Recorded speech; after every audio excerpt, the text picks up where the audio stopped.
Good evening, ladies and gentlemen. The appointed hour having arrived.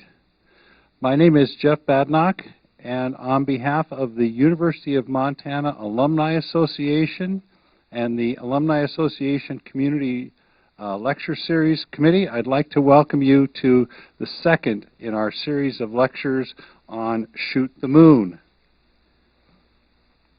Our format is that we'll have a lecture given by a University of Montana faculty member or emeritus.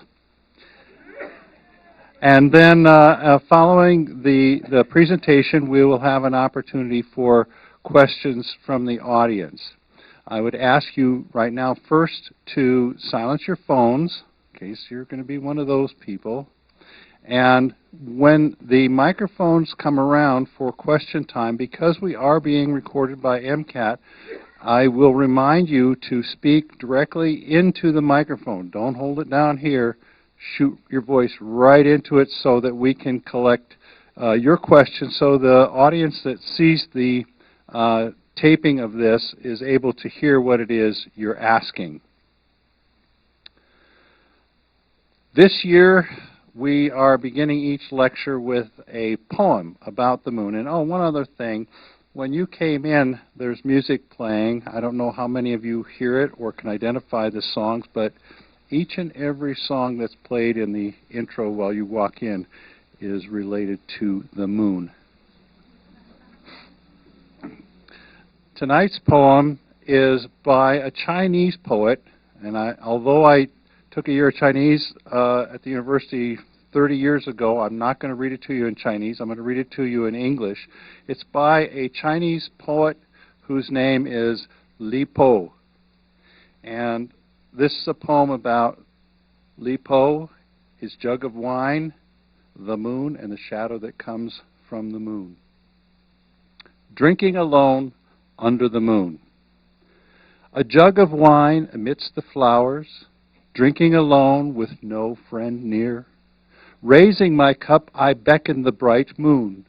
My shadow included, we're a party of three.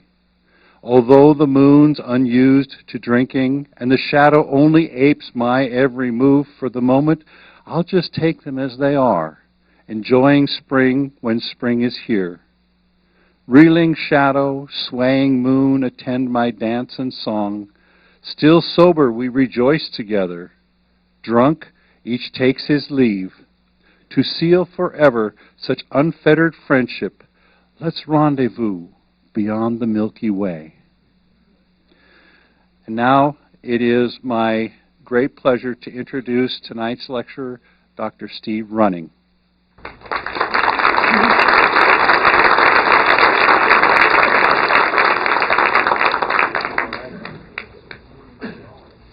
Let's see, testing 1, 2, 3. Testing 1, 2, 3.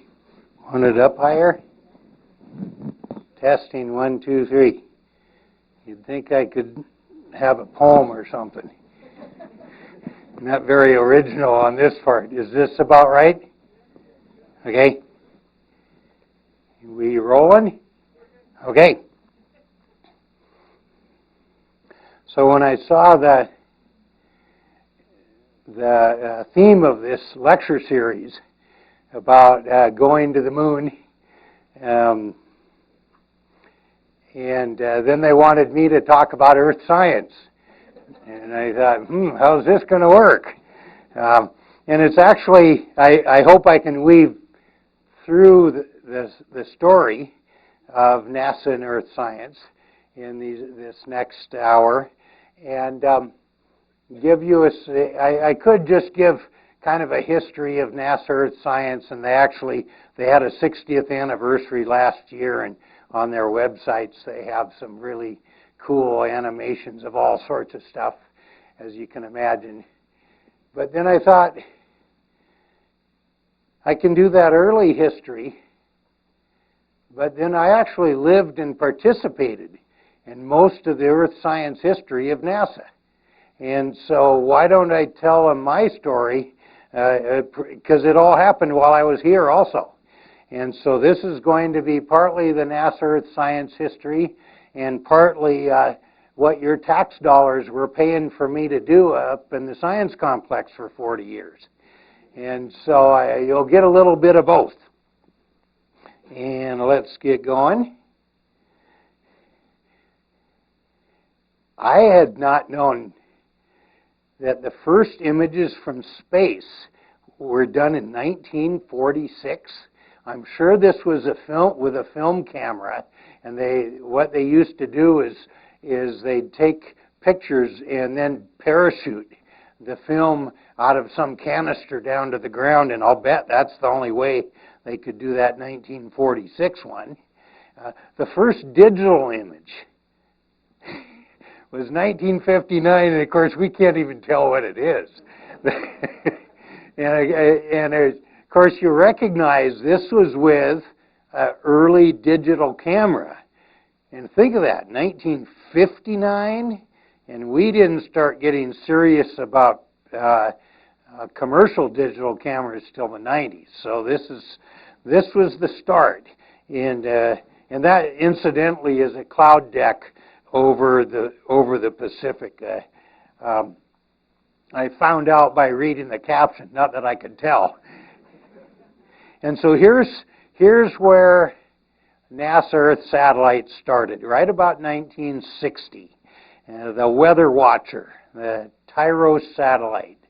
On the left, Nimbus 5, the next generation satellite in 1964 was launched.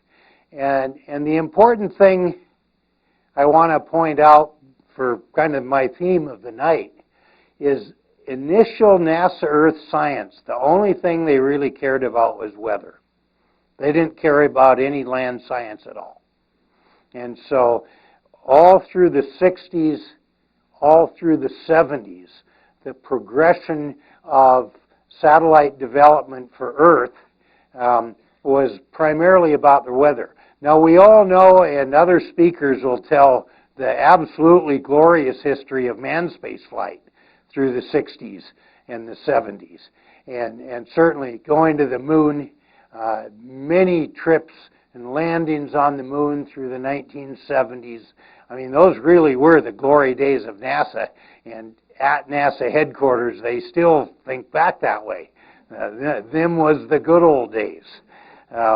When I went to Cape Canaveral a couple of years ago, it was very clear to me that they had severe nostalgia for the old days, and particularly the space shuttle launches.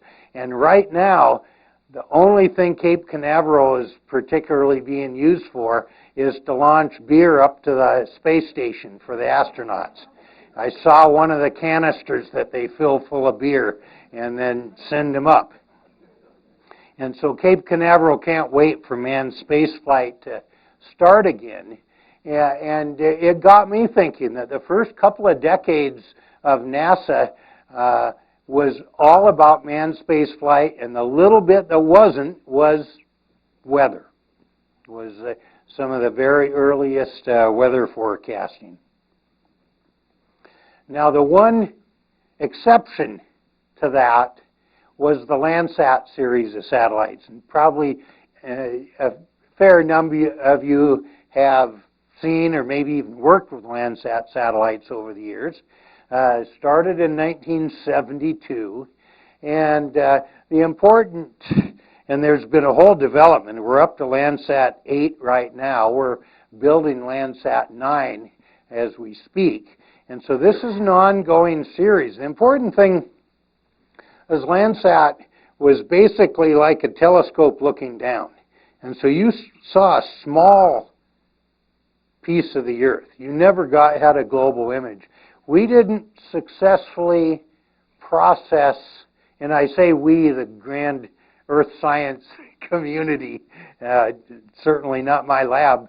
The first time I saw a full global image based on Landsat was only about 5 or 6 years ago.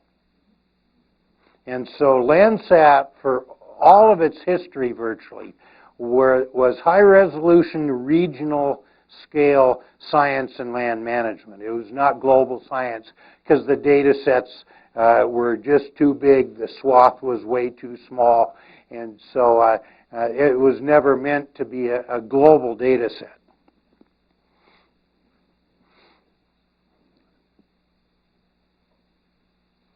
The global scale Earth science started with Tyros.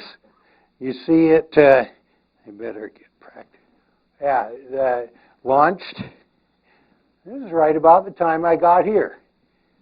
September 1979, I started my position here. This was a weather satellite. And so it initially was not designed to do any kind of land science. It certainly wasn't designed to look at vegetation or ecosystems in any way. But luckily, a couple of curious graduate students started playing with the Tyros AVHRR data set. It was actually a graduate student at Colorado State University, and he was there at the exact same time I was at Colorado State University. We didn't know each other, and the worst thing of all is I never took a remote sensing course while I was there. And if it would have helped in my future if I would have known. But at the time, I was a very detailed tree physiologist. And so he did the first looking of weather satellite data and whether and if he could discern any kind of useful patterns on vegetation from this weather satellite. And that, starting around 1980, was our first global look. And we're going to look at that a little bit more. Now I go into some kind of large-scale, what should I say, science history. And, of course, it starts with the Keeling curve of atmospheric CO2 measured at Mauna Loa. And there in the left-hand corner is Dave Keeling riding up the Snowbolt chairlift with me years ago. This has been called the most important geophysical data set of the century. And yet he used to struggle to get funding. And so it doesn't matter how good a science you're doing, funding's never going to be easy, is the only conclusion I could come to from that. But what's important for our discussion here is he started this in 1957. The data set was just, let's see here, okay. We were just about to here around 1980. The issue of global change and global warming was just barely starting to be defined and discussed in the science community. Not in the public yet. Even in the science community. In 1980, there was not any broad, large-scale study or discussion of global change. But this data set was enough impetus that there were starting to be small discussions. And what I find very ironic is I owe my career to Ronald Reagan. Because it turns out right as Reagan came to office in 1981, and he was getting to know what different agencies did, and when he found out what NASA did in earth science, what they were doing at the time is using Landsat data to try to figure out the Russian wheat yield. So it was basically agricultural commodity gaming. And Reagan told the NASA administrator, I want NASA to do big science. If I want to know about the Russian wheat yield, I'll call up the Department of Agriculture. Go have NASA do big science. And literally, that was when NASA decided, well, we got to figure out what's the big issues in earth science. Right about the time the Keeling curve was starting to say, it sure looks like the global carbon cycle is getting out of whack. The CO2 in the atmosphere has been going up for a couple of decades straight. And so NASA called around to a number of ecologists at the time and started talking to them. And of course, they didn't call me. I was an assistant professor teaching dendrology. But what they did do, to my eternal good fortune, is call my old major professor. And he was a pure tree physiologist, and he could not think to global scales, and he knew he couldn't. So he actually turned down NASA in invitations to these early think tanks. But he said, you know, you ought to try calling my old student Steve Running. He's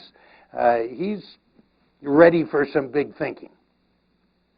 And so in 1981, I'd been here on campus 2 years doing some, early tree physiology sort of work. I was invited to the panel that wrote this thing, Land-Related Global Habitability Science Issues, dated July of 1983. And so this, as an assistant professor, was my entree into NASA Earth science, and this was NASA's first time of thinking about Earth science in any big way because of the Keeling curve and because Reagan pushed NASA to go find some big science questions to go after. And so I am really not being smart when I say that Reagan made my career. And so in that document, I sketched out this concept where you could gather up daily meteorological data from the satellites. You could measure a number of attributes of the ecosystem with the satellite, and then you could calculate photosynthesis of the whole world. And so basically I sketched out this concept. It had never been done before, and I'd never done it before, but I thought I could do it. And so I put it into in this global habitability document and said, here's the kind of thing that NASA can start doing in Earth science, is not just using the satellite data as an aerial picture. Like Landsat was basically you just looked at a picture and you could see Flathead Lake and Missoula and the Bitterroots.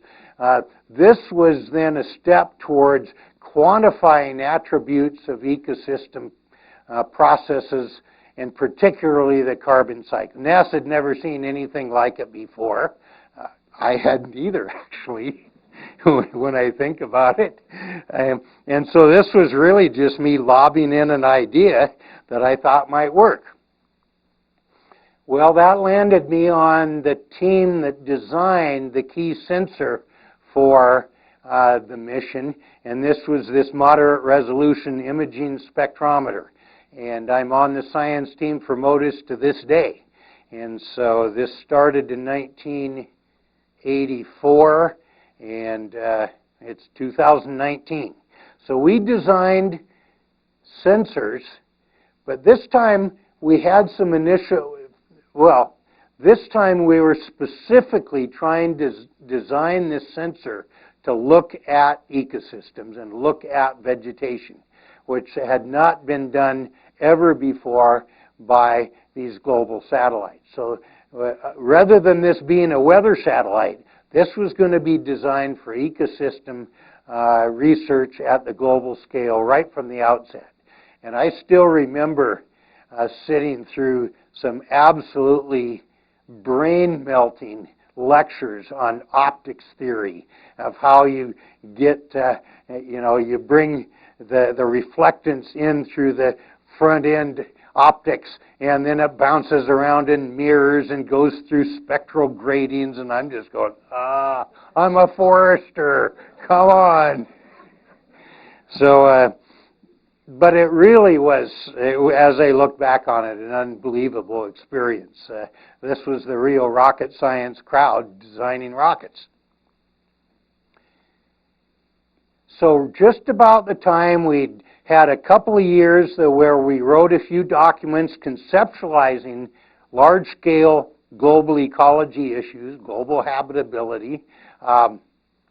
We'd started designing what would be the right kind of satellites to do the sort of work that we envisioned. We had flow charts like the thing before that had been conceptualized. Right about that time, the Challenger accident happened. And NASA, of course, politically took an absolute nosedive. And I think almost everybody in this audience was alive for the Challenger accident. And so, I mean, you can read this. Following that accident, there was a task force at NASA headed by Sally Ride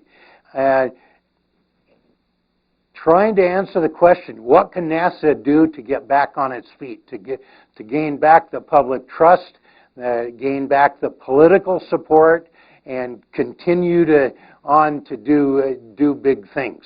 And there were 4 recommended leadership initiatives, but as you see, the mission to planet Earth was the #1 highest priority objective they put forward. And so here was our chance at the big time. After NASA had spent decades in manned space flight and going to the moon and launching the space shuttle, and here finally it was time for us to, in effect, eat at the grown-ups table. And so 3 years later, George H.W. Bush authorized and Congress funded the mission to planet Earth. And so that was right about 1990. And so at that point, I'd basically been thinking about all this for 8 or 9 years. And for any, I don't know if there's any graduate students in here, this is an illustration that big science does not happen fast. And so here after 9 years, we're just getting started. But we finally were a significant part of NASA. So to give a look at, to this day, this is a few years old, but the NASA overall budget breakdown hasn't changed a whole lot. You'll notice that space operations, about $4 billion, including the space station is the biggest one. Space exploration, another $4 billion. Aeronautics, space technology. There's Earth science. Out of approximately a $20 billion overall agency budget, NASA Earth Science has sat at around 10% for a couple of decades now. So 90% of the agency is doing other stuff. And we're kind of over in the corner trying to get respect. We are the biggest of the science divisions by a fair bit. But I always have to be reminded this, that NASA still ultimately is more after human space flight and going to Mars and things like that than it is Earth science. We're only 10% of the show in the agency to this day. So, kind of a bureaucratic summary slide of what the Earth Science Division does at this point. When I retired here in summer of 2017, I also retired. I was chairing the Earth Science Advisory Committee at the time, and it had been for 4 years, I think it was. So I was actually able to hang around the top floor of NASA for a good number of years and see it, I guess you'd say, from the inside, and get that sense of, I'd have to call it tension. It really was subtle, but real tension between Earth science, the other space exploration science, but the big elephant always was human spaceflight, and is to this day. All right, now let me return to what we decided to do back in 1990. So remember, the mission to planet Earth was started in 1990. Um, they had a big call for proposals of scientists worldwide that could propose to do whatever their specialty was on these platforms. And there's the biggest proposal competition in NASA Earth science history before or since. And I was the only one that proposed doing anything of higher order ecosystem carbon cycle, namely photosynthesis and transpiration. The only one in the whole world. And I couldn't believe it at the time, and I, to this day, still can't believe it, but I had no competition. Of course, NASA could have decided it wasn't worth figuring out global photosynthesis, but if they decided they wanted to, they had to come to me. And so I was selected for the science team, and we started building this AM1, as it was called, the Terra platform. I think it's useful for us to get a little bit of a look at the scale of these things. So you can see a stepladder down here, and so you can get the idea. This thing's a couple of 1,000 pounds, about the size of a minibus, and this was about the largest thing we could launch at the time. So we were not only money limited, but weight limited. The rule of thumb of the time is it took about $10,000 to launch each pound into space, into orbit. Didn't matter whether it was a hunk of lead or a spectrometer, each pound cost you something like that. So every pound counted. And so this was our AM1 that became the Terra platform. And here, my sensor was the biggest one on the very end. And off it went to launch. A few of you might have been around. President Denison was president at the time, and a lot of us went to the launch at Vandenberg. A lot more met up in my lab to watch the launch live. Turned out, as launches go, the first one was scrubbed with, I think it was 9 seconds left. And one of the things I learned there, you learn all sorts of things hanging around with this crowd, is at T-minus 60 seconds, all human intervention ceases. It's all up to computers after that. No human could think fast enough to have blinking lights of some warnings and register what to do fast enough. So at T-minus 60 seconds with any launch, it all goes over to computers. When the launch scrubbed, they didn't know why. They just, there's been a hold on launch, and then there is, and you know, we're all just sitting there just melting with stress, and they say, basically, we'll get back to you later. And it wasn't a couple hours before they found out that it was just one parameter on horizontal wind speed that had gone over limits, and so the computer scrubbed the launch. But 2 days later, we did way better, and off it went. So we got this into orbit right at the end of the last century, and so basically January of 2000 is when we started. And I want to make another point that I find interesting, maybe you will, about how strategy of satellites has changed since then. So this satellite had something like, well, we can go back, 9 different sensors on it. It cost a couple of $1 billion for sure. And at the time, we thought that was essential to have these all together for a variety of reasons, and efficiency of providing power supply and onboard computing and data downlinking and all that kind of stuff. Today, the strategy is really turned around. Nowadays we have what this is called the A train. This is a sequence of satellites. This is the one after Terra, so this was another big one.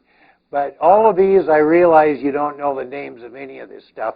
The only thing I want you to notice is look at they're only about a minute or two apart, or 3.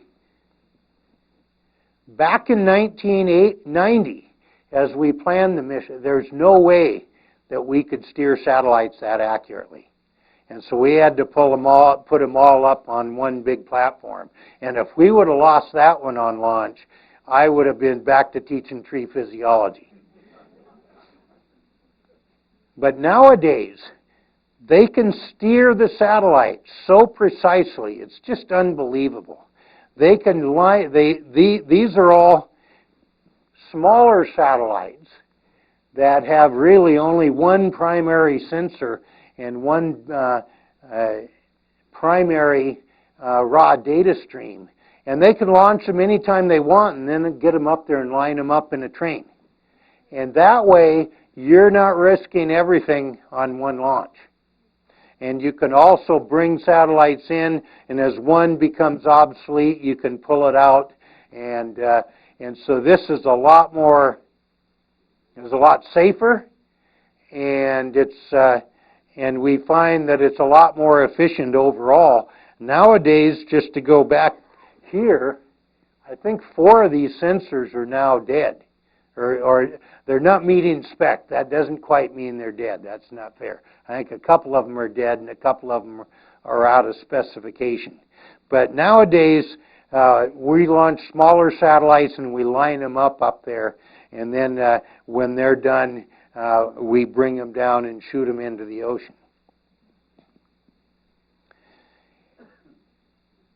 And so this is the sort of thing that's up there now. And when I think that when I started, there was Landsat and there was Tyros. And it's just unbelievable. Over the, I guess, 40 years that I've been in NASA Earth science, I'm not about to go through sensor by sensor and tell you what they all do. I couldn't even do it if I tried. I'm supposed to know, but I forget stuff nowadays. But there's just dozens and dozens of our satellites, and of course other countries also. Now there's a ton of Earth science going on from all these satellites, and this is kind of one of my favorites. I'm sure all of you have seen these. I wanted to point this one out because it was totally an accident also. Kind of like looking at vegetation from a weather satellite back in 1980. We used to, the computer capacity was low enough. We used to, on the night side of the orbit, you'd just dump the data because you didn't have processing capacity. And this one guy at NOAA, Chris Elvidge, one time, who knows what he was doing late at night, but he thought, I'm going to just take a look at one of those backside images. And that's where the night light started. This is one of the most highly used data sets in all of NASA Earth science nowadays. It totally started by accident. It actually tells you all sorts of things about socioeconomics and energy use and stuff like that, more so than regular Earth science. And it's incredibly valuable and incredibly interesting, and it was all a fluke. It was never designed. Our newest satellite has a channel specifically tuned to optimize this data set now. And so the newest data is way better than the old ones. One of the things that NASA's always found interesting to look at are fires, and so this is a Landsat image from 1998 of some of our fires. This is another image. You all recognize our home region, and after the fires of 2000 and all these burn scars all around. This is my favorite one. This is from the space shuttle, and this is what those smoke plumes that we're down underneath standing here gasping, and this is what it looks like from above. Now I could, and I get maybe I should ask, how many of you have heard one of my climate talks over the years? Okay, so maybe a quarter of you. I'm not going to talk about climate hardly at all. And tonight, for once, this is for me kind of a joy to be able to talk about my own earth science. So I talk about things like monitoring Arctic sea ice and the climate talks. We're not going to talk about that. I talk about things like sea level rise and how sea level is going up 3.4 millimeters a year. And we have laser altimetry satellites that measure it with very high precision. And the streets of Miami are starting to look like this on a normal king high tide. But I ain't going to talk about that either. Now I'm going to talk about what my science at University of Montana put into this mission to Planet Earth. And so starting with when I left Oregon State, and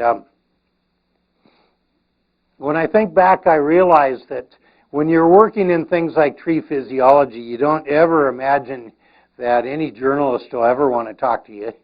You certainly don't imagine that you'd ever be invited to give public talks, because tree physiology just isn't something that people normally want to hear much about. And so I was trained really to try to understand transpiration of trees, and it was only as I made this transition to global scale ecology that you start becoming policy relevant. And so this is what my PhD research looked like, sitting up in a tower with this thing called a null balance pyrometer measuring transpiration. And this was basically what got me into NASAville. I was one of the very first ecologists to give a try at computer modeling. And so I did this first little model of water going through a tree. We could put your Christmas tree in this model and see how it does in 1975. But the act of first translating ecology into quantitative measurements, which ecologists didn't do much of back in the 70s, and then the systems analysis thinking that I learned to do this kind of modeling was what allowed me to then come up with the kind of concept for how we could do photosynthesis globally from a satellite. And so I had, at the time, was working on this model, which I sat and ran this thousands of times. It's over there in the science complex, that evaluates how carbon, water, nitrogen, and energy interact in a forest ecosystem. And so this I started working on in around 1980. So this was what I was doing with my own research at the time. And it turned out that that was the kind of thought process that was going to be helpful. Now, at this point, right about that time, 1983, the knowledge of global scales, NPP, net primary production, which is a technical word basically for plant growth. So this was global plant growth as best we knew it in 1983 when I started thinking about this from my thinking that looked more like this. And so I thought, this shouldn't be very hard to beat this. This was some geographers that were doing some very simple correlations of plant growth with annual precipitation. And what's that works about halfway. But certainly with no direct global measurement. And so this is when the first satellite measure of vegetation index was being developed. So I'd mentioned this a little bit earlier. This guy down here, Jim Tucker, invented this thing called the Normalized Difference Vegetation Index. And all that is a spectral index that's tuned to greenness. It in effect amplifies the greenness signal in the satellite record. And this was a big enough deal that he got the cover of Science in 1985. We had never seen an entire continent ever before, except in Rand McNally maps. And I mean, you think back to then, we hadn't got back away from the Earth far enough to have ever seen the whole Earth in these early 1980s. So he had this vegetation index that he had developed, and I had my ecosystem model of photosynthesis, respiration, and transpiration, and I put them together. And this is an analysis I did for Missoula. You see the year 1984, and this is what the satellite saw, and this is what my model saw. So I saw a couple of things. First, that the satellite basically defined the growing season pretty darn well. But as we learned particularly, it gets confused by snow on the ground, and it certainly gets confused by summer water stress. But based on this, I figured, all right, this is sufficiently interesting that this is worth figuring out how to do a more advanced model. And so this is that same figure back from before, but now with some context. That you see, I'd been working with ecosystem model at basically at the tree level for about 10 years, but now I had to think through how that might do globally, and so this was this same diagram from before that to me seemed pretty straightforward. And so off I went. I wrote a proposal in 1989 that was funded in 1990. Made lots of headlines here at the time. It was the biggest grant in the history of the university system, of the whole Montana university system. So it got great notoriety back around 1990. And this is what my lab looked like at the time. And everybody remember the IBM XT with 8-inch floppy disk drives? I think my hard disk was 20 megabytes, and I just paid the moon to get an upgrade from 10 megabytes. I mean, you have pictures on your phone that are 5 megabytes each. And but this was the state of the art of the time.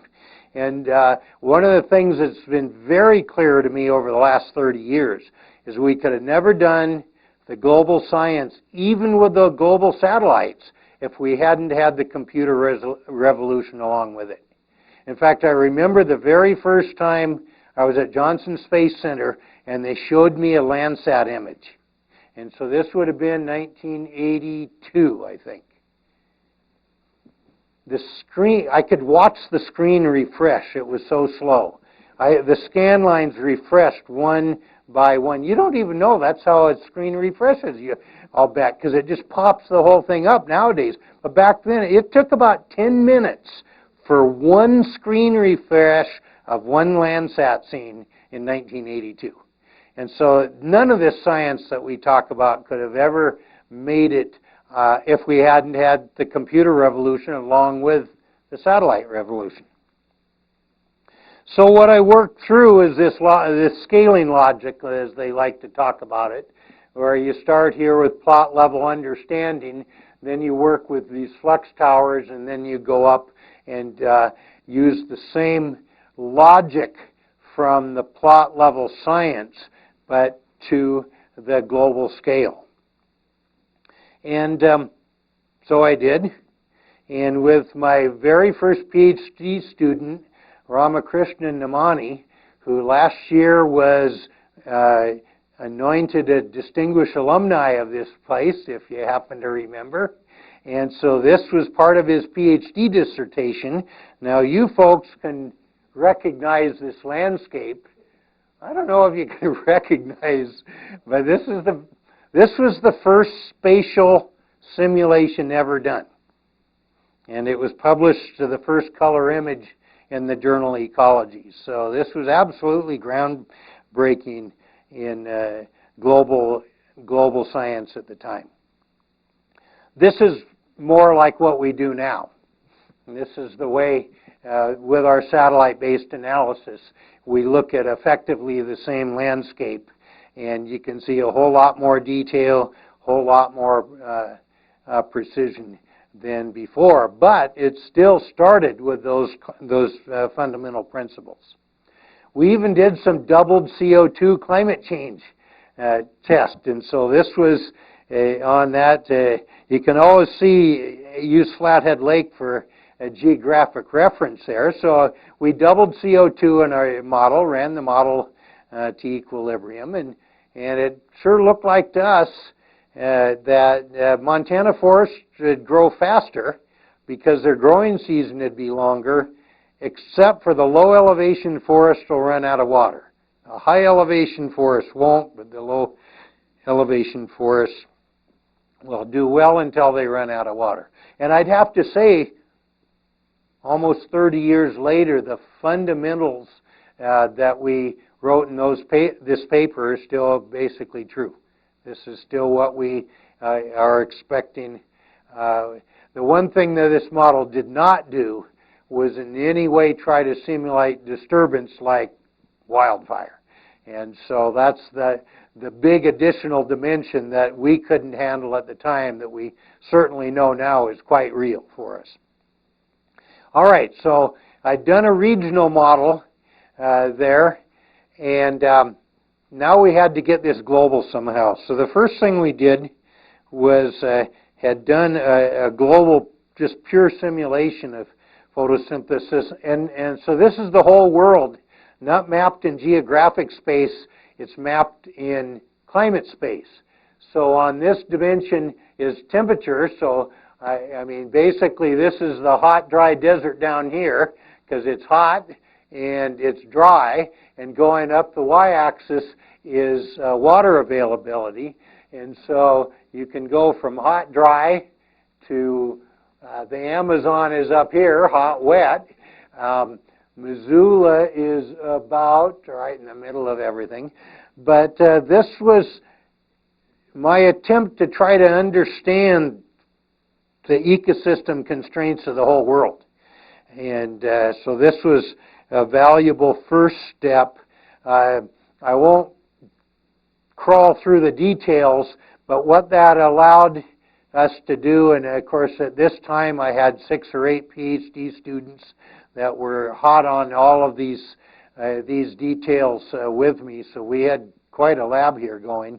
And what we ended up with was this evaluation where any place on Earth we could give you a basic partitioning of control of the ecosystem by water, by temperature, and by radiation. And so anywhere in this, this was really just a climate analysis. And so obviously in the very far north, it's totally temperature limited and light limited. Right now, you know, up in Barrow, Alaska, they haven't seen the sun for 3 months, and it's just now starting to come back. In like manner, with this analysis, we could evaluate the deserts as very warm, very sunny, but no water, and basically everything in between. And so we put all this together to what I'll just call, for simplicity, global effective growing season. And you see that basically just some of the simple principles of tree physiology I used, and I actually spent more time evaluating the climatology than I did the ecology. And so this was the way that I was able to take some simple principles of how plants operate to a global scale. And we compute 110 million cells per day with this data set. And actually, we've now gone below 1 kilometer, so it's now bigger than that. At any rate, so this was our very first global photosynthesis from MODIS. It had never been done anywhere on Earth, and so we did it here. And this is what it looks kind of ugly, actually. It's probably not even correct either. But by 2003, we had a big paper in Science where we used this algorithm with the older satellite and the newer algorithm, and we're able to project that in especially high latitudes, we were seeing increasing rates of photosynthesis. Then a few years later, 2010, we had a second paper in Science where we evaluated that there were sufficient drought impacts in dry areas that the net plant growth of the planet appeared to be going down a little bit. And so this was really the first attempt to see if we could even tell where the direction of global scale plant growth was going. Now this is what we have. Oh, no, it has to work. Oh, man. I even practiced with this. Okay, there.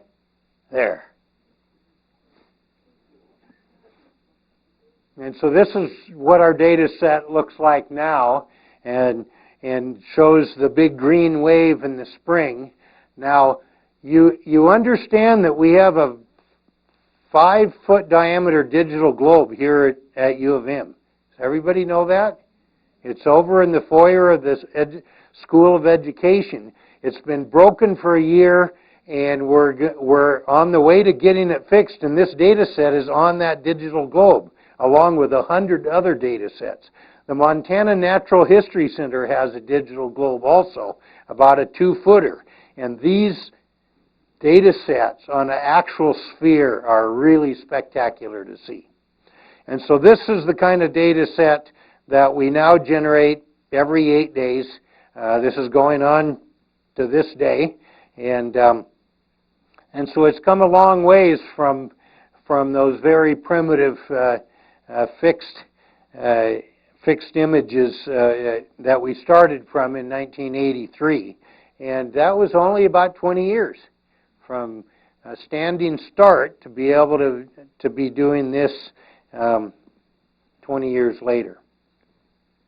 Now, an important part of this, and I'm not going to dwell on it other than to let you know that it's real, is all this satellite-based algorithms and theory, it could be way off. And so luckily we had a validation system that emerged during the time of development of our satellite, and it's called FluxNet, or globally Ameriflux. And what this is a set of towers all over the world that measure carbon dioxide, water vapor, and all the meteorology nonstop. It's all automated. The map of where these are, this gives you a look. They're all over the world. We first, some friends and I started imagining this in 1995 at a retreat in Italy, and nowadays there's 517 active towers. What this gives me at every point of those towers is a place where I can specifically validate the calculation my satellite algorithm makes of carbon dioxide flux and evapotranspiration measured by the tower against my satellite calculation. If it hadn't been for this, I would have very little confidence in my results. They'd be nice pictures, but I wouldn't actually have much confidence in them. So now we can look with the old satellite connected to the new satellite for, this is 20, 30 years of global plant production and ask the question, well, is it going up or is it going down? And as I said, our paper in 2003, we thought it was going up, and then our paper in 2010, we thought it was going down. And as we look at this, you kind of see a gentle increase up, but note the y-axis. We're really only talking about 1 petagram in total. And so right about the time that our 2010 science paper came out, another paper was published in Nature called Planetary Boundaries. And this was by another group of global change scientists, mostly from Europe, Sweden, Germany, places like that. And they theorized that a lot of the attributes of the functioning Earth system might have some sort of limit, might have some sort of boundary, that if we go over the edge, the system could really crack up. It could break, collapse, really run amok. And this turned out, we couldn't believe it. The politicians listened to it. And so Rockstrom, the lead author, I had lunch with him in Copenhagen in 2014. And I said, did you ever think this would get as hot as it did? He says, I had no idea. The politicians, somehow, this concept clicked in their mind that the Earth really is a finite system. And these are attributes of that system: atmospheric aerosols, chemical pollution, climate change, ocean acidification. All the big topics were on this diagram. And they were basically arguing, if we go over a bunch of these limits, this Earth system could actually crack up. And we better start paying attention. So in 2012, I thought, well, I've got a whole global data set of this attribute of the carbon cycle. And so I wrote a paper to Science on might be a planetary boundary also, this global annual plant growth. And it has a lot of relevance when you start thinking through what this attribute could bring to our understanding of the Earth system. It's an integral part of climate stabilization. It tells us whether bioenergy is going to work or not, and I'll return to that. It's absolutely essential for us understanding food security and ultimately global food producing capacity. And it really defines a terrestrial carbon source and sink. So in the last half dozen years, we've looked at all these topics. And I'm going to have to pop through them kind of quick, but I think the graphics are pretty obvious. First, on bioenergy. I read regularly about expectations of future bioenergy. And this is a graph, and these are different papers written by energy economists projecting future bioenergy development. And the units here are exajoules per year. And if you don't know what an exajoule is, well, I don't either. So we'll just use this in a relative sense. It's an energy unit at large scale. The point I want to make is when we looked at our measure of annual plant growth coming from our satellite data set, we only think you can grow about this much bioenergy. And they're expecting this much bioenergy. So we think they're probably a factor of 10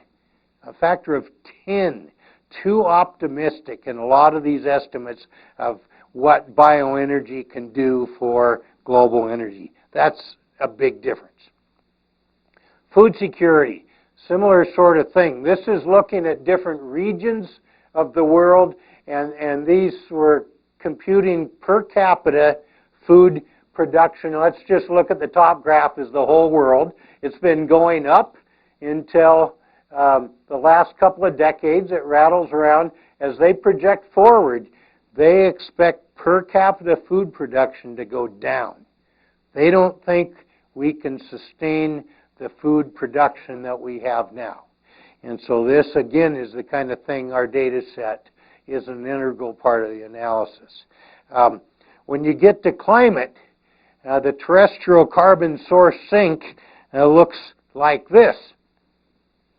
The source, here's the fossil fuels we always hear about. 87% of carbon emissions every year from fossil fuels, but 13% are from deforestation and agricultural burning. Not a trivial amount. Where does it all go? Well, here's the Keeling curve. The part that ends up in the atmosphere and that is now at 410 parts per million, that's about half of the carbon emissions. The other half, the oceans and the terrestrial system are currently taking up. They're helping us a lot. And so the issue for global carbon management is there a way we could get the terrestrial biosphere to take up more carbon and slow down the CO2 increase in the atmosphere? And so our data set is right in the middle of that really critical theoretical question in climate stabilization. And of course, the other half of it is what would happen if the terrestrial biosphere got weaker and started taking up less carbon. Then we'd be in worse trouble quicker. And so these data sets are right in the middle of climate stabilization, bioenergy analysis, of food security analysis. I think this is a look, another look at carbon cycle, and I'm going to go past it because I think we're getting to the end. This is kind of the bottom line looking forward. And this is IPCC model runs. Here we are right here. And this is what I used to call the Dick Cheney curve, but I guess I need to relabel it. Basically, the business as usual if humanity makes no adjustments to energy use. And then this is a number of pathways of slowing carbon emissions down and where we end up at the end of the century in 2100. Now, a lot of people misunderstand this graph and they think this is model error somehow. No, this isn't model error. This is human error. This is humanity deciding what we're going to do. I don't know what we're going to do. At the moment, we're not doing near enough, that's for sure.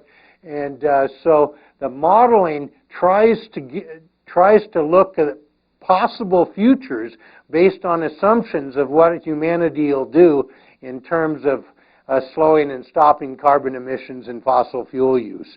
And the models simply try to represent that fact with all these different scenario runs. And so we really could end up here, 3-4 degrees centigrade higher temperature. Maybe we could end up down here, but there's no evidence to suggest that with current policy and current momentum, shall we say, of humanity. And so this is kind of a look at the future that IPCC tries to do every 5 years is this graph right here.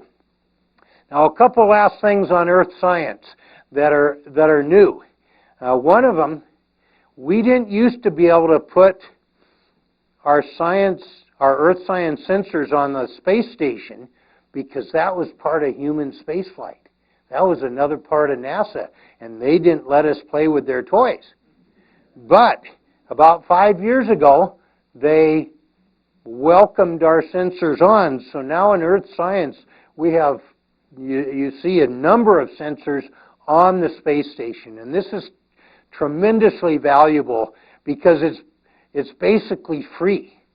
I mean, these little sensors, they go up with an astronaut launch and are bolted on outside, and you don't have to have an entire rocket launch to put a sensor in orbit. So this has been a tremendously good test bed for new sensors that it's really just started. It isn't the best orbit, but we'll take it. It works so well for us. Now, I've read suggestions that they're going to mothball the space station in 2025. And I hope that's not the case, but we'll find out. The other thing I want to mention about how earth science, and particularly the satellites and earth science, are changing so much is when my career started with that big Terra platform that was the size of a bus and weighed thousands of pounds, nowadays the new rage are what they call CubeSats and even drones for just low altitude aircraft. But these CubeSats are, some of them are as small as my fist. There's some company that's launching these little satellites by the hundreds.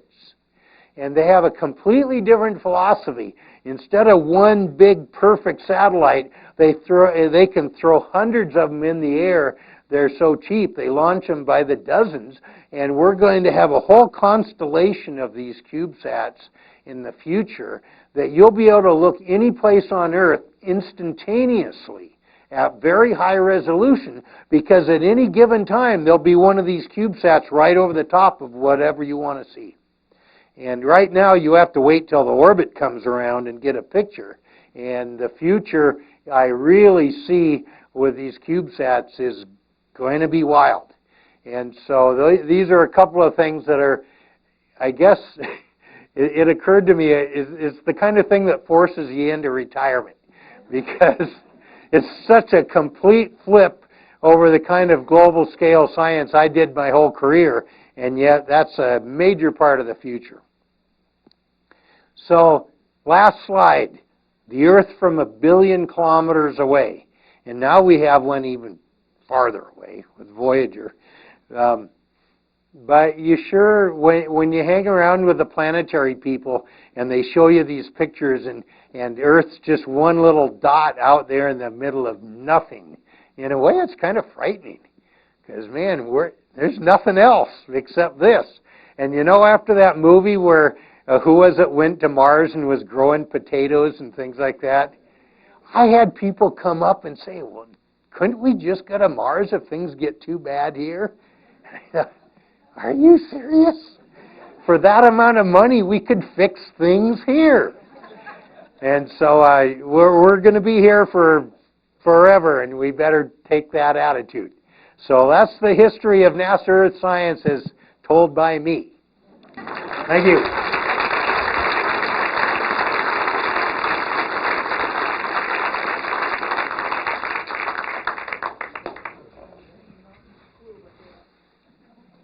Alrighty, we're going to take some questions from the audience. There's 2 of us. If you could make sure to raise your hand, we'll come around. And yeah, we need the microphone so that MCAT can pick everything up. No questions, man. This is easy. Oh, heck.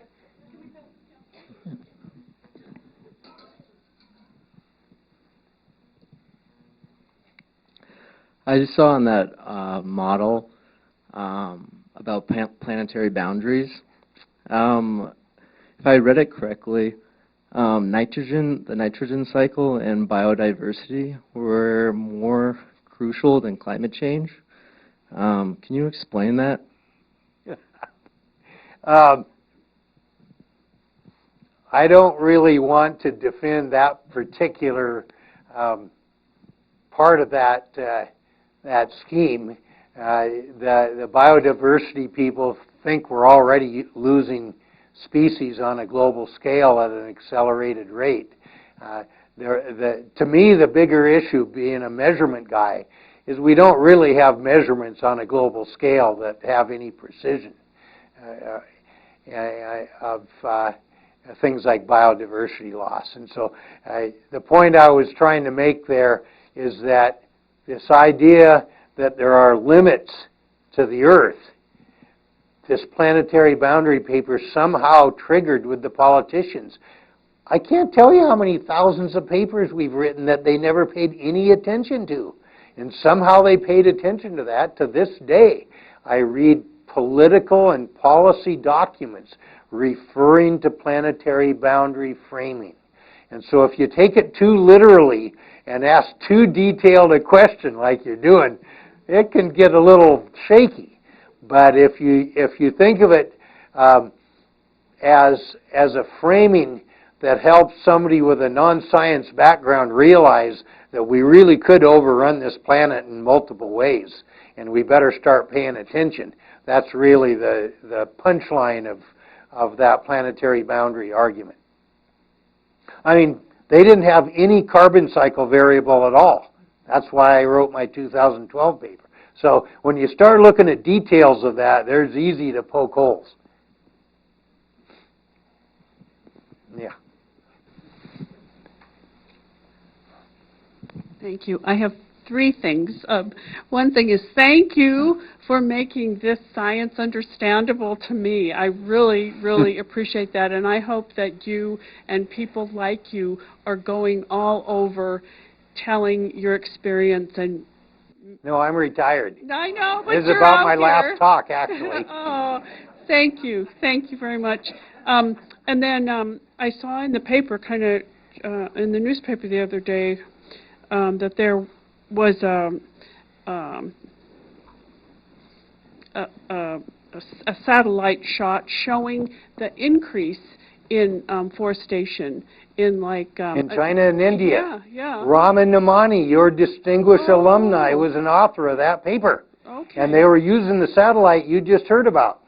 Okay, cool. Yeah, and that was interesting to see that China and India, with their huge population densities, are measurably greening. And you know, satellites don't lie. There's no politics in the spectral signal. And so when it comes out like that China and India are greening, I believe it. So that was a cool paper. My question is, what do you see, I guess besides the obvious being funding, as the greatest threat to research in this area? I don't actually see a threat to the research. I see a threat to anybody listening to it. Our research is doing just fine. We're actually reasonably well funded. And of course, I'm not writing grants anymore, so I can say anything. But the research is going fine. It's the fact that none of the policymakers seem to sink in the message that the research tells them.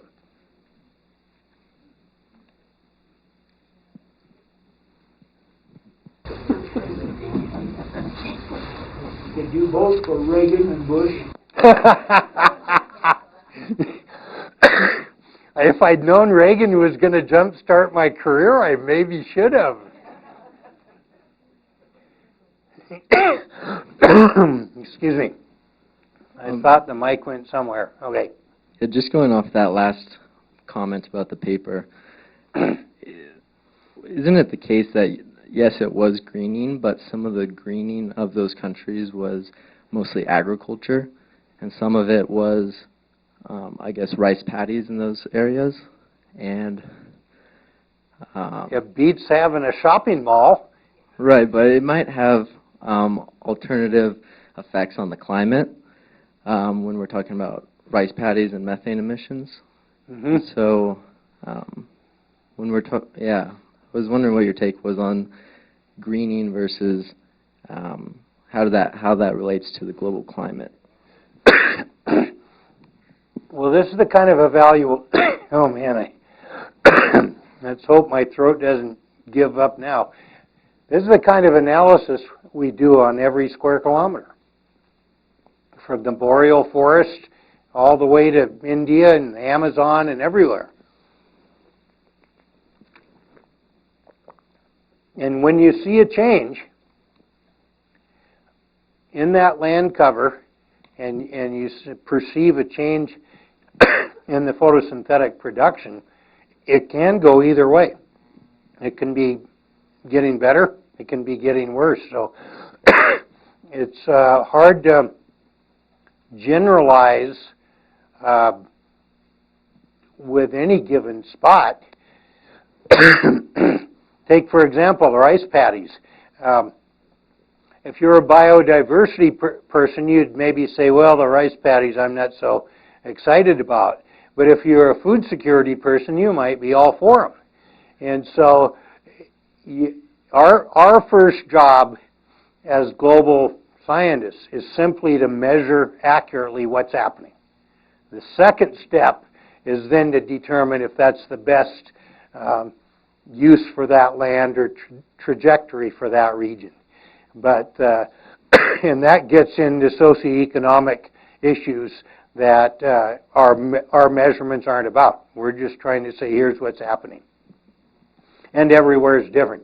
Some places you want to be growing food, some places you want to have wilderness, so there's no easy answer that you can use everywhere. One question, you're retiring or have retired. Is there somebody replacing you here at the university?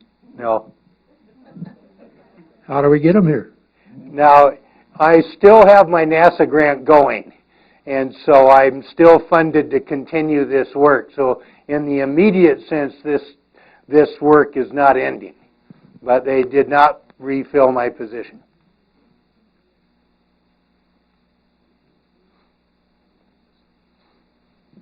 Any more questions? This is a lot easier than I was at the Jet Propulsion Lab last week, and I got pounded pretty bad there. Okay, well, Okay. thank you to Dr. Stevens.